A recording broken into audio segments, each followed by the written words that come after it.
And like I said, you can just rub it on your face and it'll feel really nice and cool. And it's really good for your face. And we talked about why a little earlier. So yeah.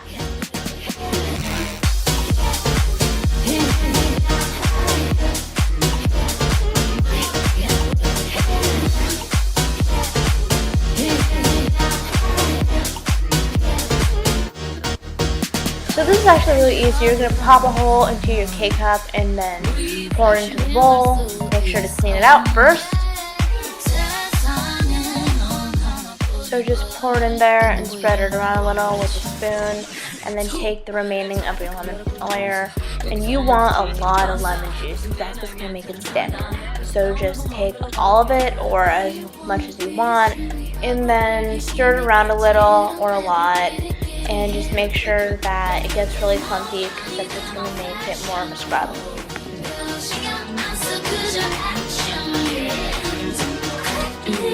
So first thing I'm going to try out is coffee scrub.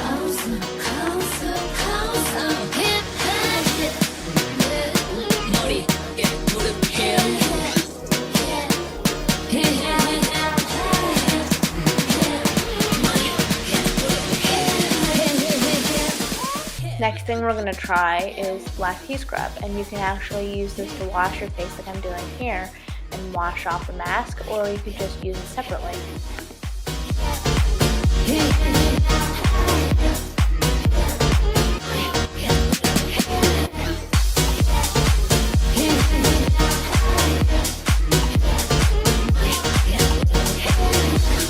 Taste test time.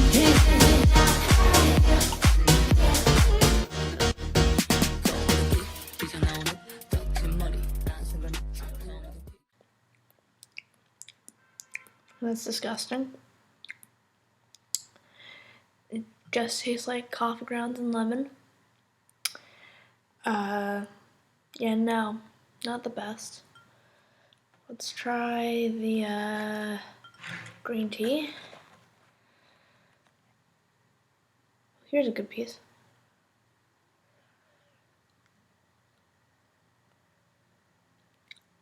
Okay, that's even worse. It just tastes like olive oil and lemon. Yeah, so these things aren't like, taste the things that taste good, but if you still want to eat them, you can. I think that's one of the fun pieces of this video. And yeah. So thank you guys so much for watching as always. Please make sure to, as always, like this video and subscribe to my channel. Please make sure to go follow my social medias and go request any other videos you want. I know I had been promising this video for a while now. I only finally got to it. It's been somewhere, in the back of my mind for about a year now. And I don't know, I've just never done it before. I just finally got it done, so I'm sorry about the delay. Yeah, please make sure to comment any other video suggestions you may have. And yeah, thank you for watching. Bye!